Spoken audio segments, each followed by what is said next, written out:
Uh,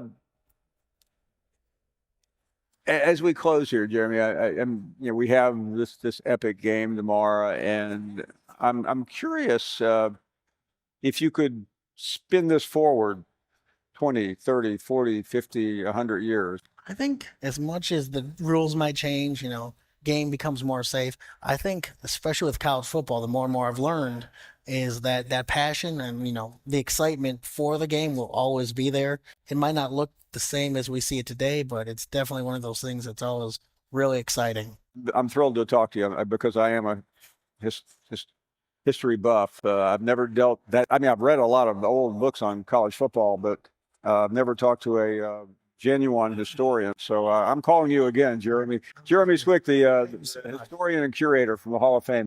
Join me, Jeremy Swick, on Into the Unknown, a podcast that delves into the personal journeys, stories, and experiences of individuals across diverse professions. As a historian by trade, I firmly believe that our personal histories shape our present and offer valuable insights into our paths ahead. With that being said, let's get into it. Excitement continues to build for tomorrow's Georgia-Alabama game. What an afternoon we've had with so many memorable guests, starting with Tim Tebow and the commissioner. Jeff Foxworthy dropped by. We are happy to introduce Jeremy Swick to us.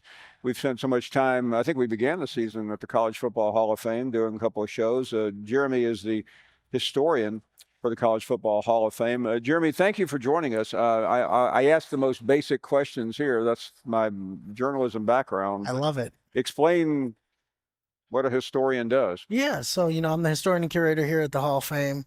I design the exhibits, but also write the history. With social media nowadays, we pretty much do everything. It's fun to catch it in real time. Recently with Illinois going into that overtime game, Right.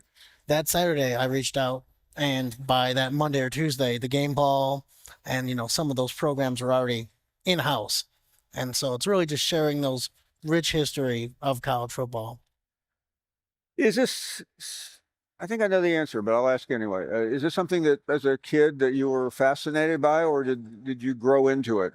I think I've always been fascinated. I'm originally from Wisconsin, so it's Green Bay Packers territory up Sure. there. I just remember as a kid, reading every autobiography I could on every player, and ended up going to school at Eau Claire, ended up working at the Pro Football Hall of Fame in Canton, Ohio. And so I think I realized I took enough history classes where my professor was like, you need to do something with that. And, I never thought it'd be curating at two different sports museums. I know it's I know the college, the NFL Hall of Fame is pretty amazing. The National Football League Hall of Fame. How would you compare and contrast it with what we have right here? I would say it's exciting. I mean, the biggest thing is I love how interactive everything's become Here, yeah. over the time. Absolutely. I mean, everyone from your top-notch fan who probably knows more than both of us combined to someone who maybe is just in town for the game or to see friends. It's just a way to interact and enjoy the game on every single level. As you look back on history, and certainly we're living in the moment, and we had something historical last week at Auburn with an overtime game, and tomorrow is one of the most anticipated tilts. But take us back to other eras where that you find fascinating, especially. I don't know. I'm fascinated by the Rock the Air at Notre Dame and others like that. But where would you land if you had to pick one? Well, if I had to pick one, that's tough. Mine would definitely be the late 1910s, World War I era, and then definitely World War II. Just with as things go on in the world, football, especially college football, finds a way to adapt with having silent seasons or most of the country going off to war. Somehow college football over its 150 plus years has found a way to survive and thrive. Yeah, it was so interesting, Jeremy, that we sat around last year, not during the season, but leading into the season, wondering, number one, would we have a season, and secondly, and more importantly, would college football survive? And then we just this week alone. I mean, $100 million deals like we're eating candy on Halloween night.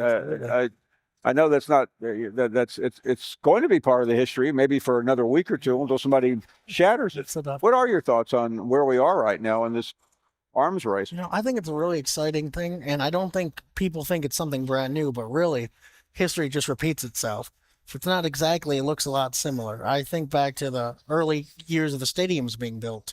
It was who could have the biggest and baddest stadiums in college football, and that really started a stadiums arms race, and that's what I wrote my master's thesis on, was college football stadiums in the 1920s, looking at memorial stadiums at Illinois, Indiana, and Minnesota, and just how they used schools to kind of build. They used the students and they used the school to build up these giant stadiums that, with some areas, not many people even travel to, except to. So going back to that, what we're talking, 1910, 1920. How big were the stadiums?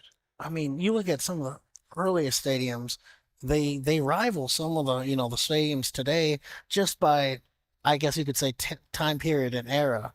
I mean, you start to see the real. I mean, these things look like cathedrals, if you will.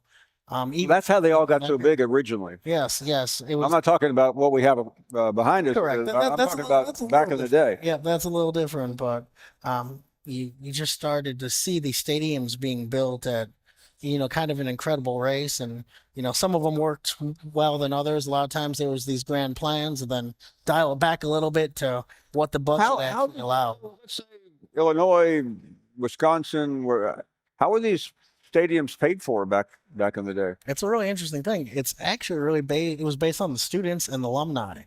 I always tell people we have to look at history with its own historical lens. And students a lot of times really wanted to give back to their universities, maybe because the universities weren't taking as much as they do today. But you started with these, maybe your class would raise money for a memorial bench or a memorial archway. Right. Well, they started to realize that, what if we did a memorial stadium? And instead of doing 1 year, the senior class, you'd start paying in as a freshman. And I learned through my research, these faculty and staff at the they knew what they were doing. So I found correspondence of these universities writing back and forth and basically allowing it to be student run, with that light oversight from administration, to get other, not only just stadiums, but there was dorms, there were libraries built, all kind of on the backs of students, but it wasn't as predatory as I think we kind of look at it as today. It was really a time where these students genuinely wanted to give back, and that was one of the ways they could. Jeremy, in terms of compensation, if you took us back 100 years, what were coaches making? Coaches were making, a pretty, relatively speaking, a pretty penny. You look at a guy like Heisman, bounced around quite a bit. And it was one of those just for that little bit. Coach at Auburn too. Little bit more of a salary, And so I think a lot of the things we see today aren't that new. They just might have a couple more zeros at the end of them. So I don't know where maybe you do, where the cliche began. History repeats itself, but you would say it's applicable to college football. I'd say if it doesn't repeat itself, it looks really familiar. Every couple decades. As we close here, Jeremy, we have this epic game tomorrow, and I'm curious if you could spin this forward 20, 30, 40, 50, 100 years. I know I'm asking you a speculative question to a historian, but what do you think it's going to look like?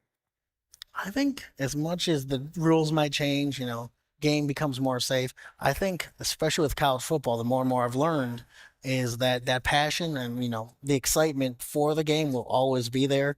It might not look the same as we see it today, but it's definitely one of those things that's always really exciting. I'm thrilled to talk to you because I am a history buff. I've never dealt that. I mean, I've read a lot of the old books on college football, but I've never talked to a genuine historian. So I'm calling you again, Jeremy. Jeremy Swick, the historian and curator from the Hall of Fame. Come back. Love having you. Fantastic. We'll take a break. Laura Rutledge will join us next. That was another fun episode of Into the Unknown. I truly appreciate you taking the time to listen. And if it provides you any value or entertainment, I would love if you shared it with others, liked, subscribed, and really just help the podcast grow. Again, tell a friend. tell a foe, just anyone who might enjoy hearing some stories of people's own journeys and what got them to where they are today. Till next time.